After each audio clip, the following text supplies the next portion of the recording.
listening to the people on the ground. Kia ora. Mr. Speaker. The question is that the motion be agreed to. Oh, Mr. Speaker. I call the Honourable Minister, Hekia Parata. Tēnā koe, Minister. Tēnā koe, Mr. Speaker. Huri noi tō tātou whare tēnā koutou katoa. New Zealand has one of the best and top-performing education systems in the world. That has not happened by accident, but by design, nor can it be sustained without constant attention and innovation. Our challenge is always how we can do what we do well even better, while constantly looking for opportunities to improve where we must. New Zealand must continue to transform its most potent resource, our people, through the power of education to grow our productivity and economy and strengthen the social and cultural fabric of our society.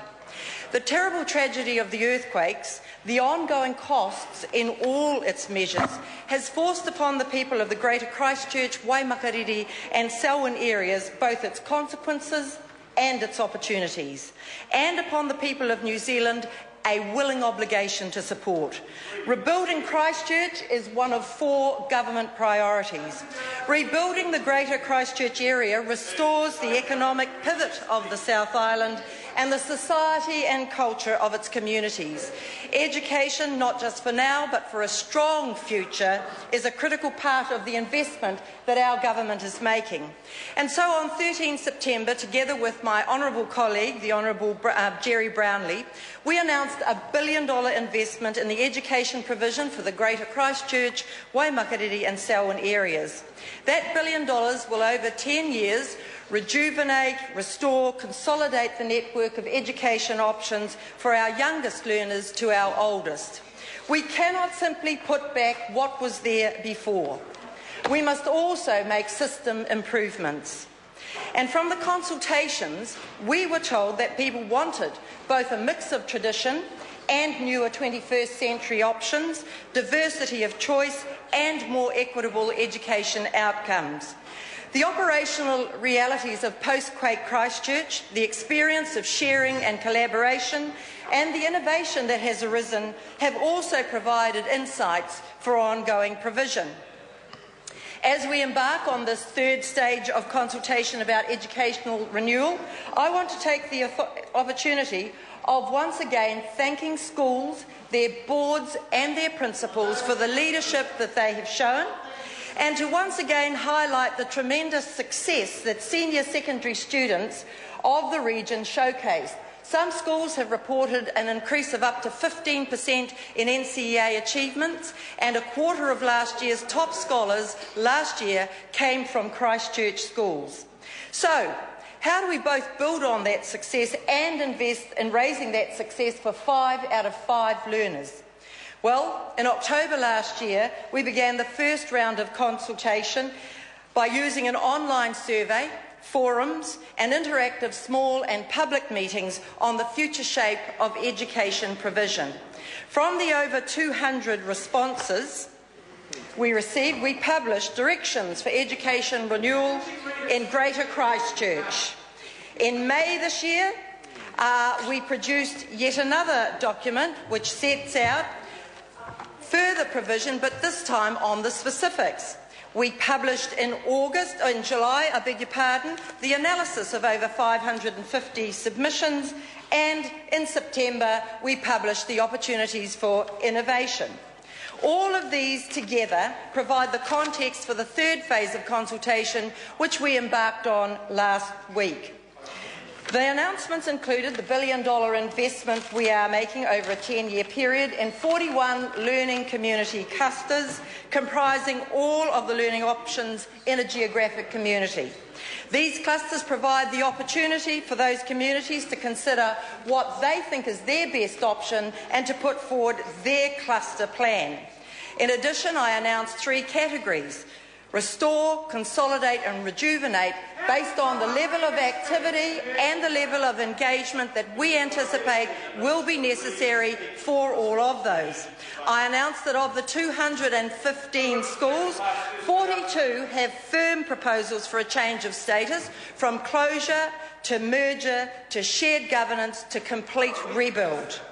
Some secondary schools are awaiting geotech information, and a range of options have been proffered to them, but no firm proposals or finite options have been put on the table. We are still waiting to have those discussions.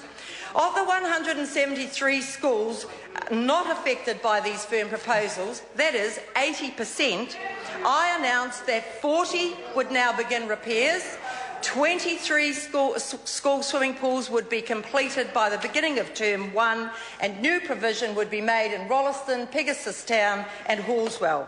I also announced that there would be 3 advisory groups: an Education Advisory Board, a Waikaha Advisory Board and a Pacifica Advisory Board. I announced a multidisciplined, fast-moving task force that will be set up and will include external expertise. All of this was announced to all schools in 2 consecutive groups on Thursday. The first group comprised those schools most directly affected. Every school was given detailed information for their school and for the community cluster that they were a part of. They were also given a timeline and process for engagement. They were given contacts for the website, and the Ministry has since followed up with a discussion about when to schedule a cluster meeting for them over the next few days. The timeline for this third phase of consultation goes through to the middle of next year, with more specific processes for different schools, all of which will be advised to those schools. It's quite understandable that those communities most directly affected are upset. The challenge is providing certainty and clarity about next steps. That is what I have done. It will require us to work together, and the Ministry of Education has been or is in the process of being in touch with every school to schedule that ongoing consultation. I'm proposing that of the 42 schools affected by closure or merger, 13 are proposed to close, of which 2 have sought voluntary closure, of which 5 have rolls of less than 50, some have sustained earthquake damage, and or they are in a cluster that has a range of other options. I'm proposing that 18 schools merge, of which 2 are kura kaupapa, both of which are in the south, are 5 kilometres apart, whilst there is no Māori medium option in the north. I am proposing that 5 be replaced by 1 whole-of-life campus with shared facilities in Aranui, 3 shared governance in Banks Peninsula as an area school, and 3 are awaiting geotech information. All of these proposals are made in the context of a land and building assessment, people movement before, now and projected, educational achievement pre and post-quake, diversity of provision across the network, and a system-wide lift in achievement. At the centre of this billion-dollar investment is a focus on the learner, now and in the future, and on raising achievement for 5 out of 5 learners. I invite all the learning community clusters to take full advantage of the opportunities for engagement and discussion in this third stage of consultation. Thank you, Mr. Speaker. I call the Honourable Leanne Dalzell. Mr. Speaker,